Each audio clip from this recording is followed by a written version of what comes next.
Now we should start the text of the lesson Discovering Tut. The saga continues. See, he was just a teenager when he died. बच्चों, किसके बारे में बात हो रही है? I think you have understood. He was just a teenager when he died. यानी जब उसकी मृत्यु हुई तो वो टीनेजर था, यानी एडोलेसेंट था, किशोर था. The last heir of a powerful family. Last heir means उत्तराधिकारी, अंतिम उत्तराधिकारी ऑफ अ पावरफुल फैमिली, एक शक्तिशाली परिवार का. दैट हैड रूल्ड इजिप्ट, जिस पावरफुल फैमिली ने मिस्र पर रूल्ड यानी शासन किया. And its empire for centuries, और इसके साम्राज्य, मिस्र और इसके साम्राज्य पर सेंचुरीज यानी शताब्दियों तक रूल्ड यानी शासन किया था. मीन्स किंग टट वो टीनेजर था जब उसकी डेथ हुई थी, और वो इस पावरफुल फैमिली का लास्ट उत्तराधिकारी था. इस फैमिली ने इजिप्ट और इसके एम्पायर यानी साम्राज्य पर सेंचुरीज यानी शताब्दियों तक शासन किया था.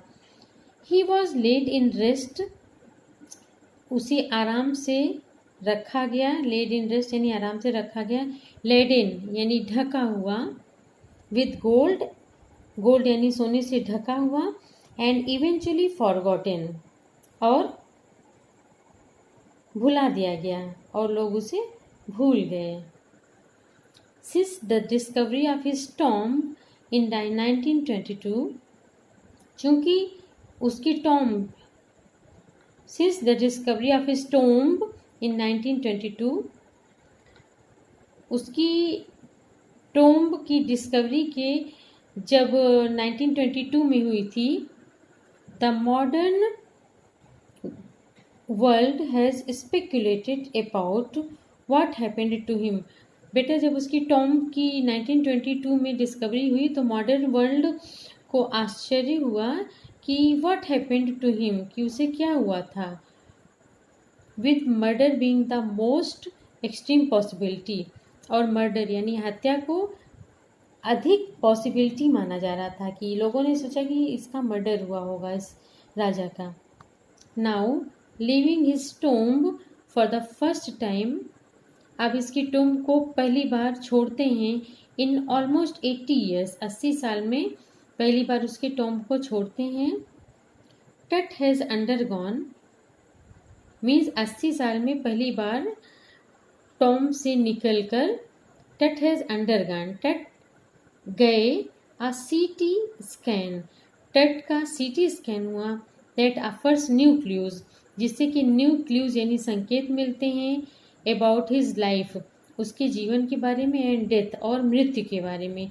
मीन्स बच्चों, उसको टॉम्ब से 80 साल बाद निकाला जाता है और उसका सीटी स्कैन होता है, जिससे उसके लाइफ और डेथ के क्लूज यानी संकेत मिलते हैं. And provides precise means short या ब्रीफ, और ब्रीफ डाटा यानी आंकड़े मिलते हैं. For an accurate means apt या उचित, एक उचित फॉरेंसिक रिकॉन्स्ट्रक्शन के लिए. फॉरेंसिक रिकॉन्स्ट्रक्शन मीन्स बेटा साइंटिफिक जो इन्वेस्टिगेशन होती है उसकी कॉन्स्ट्रक्शन यानी फिर से बनाने के लिए. Provides precise data for an accurate forensic reconstruction of the boyish pharaoh. बच्चों, ये जो किंग टट था वो लास्ट सक्सेसर था, उत्तराधिकारी था उस रॉयल फैमिली का, और उसकी डेथ कम एज में हो गई थी. That's why he has been called as boyish pharaoh, यानी कम उम्र का. Pharaoh means king of the Egypt, मिस्र का राजा. मिस्र के राजा को फेराओ बोलते थे.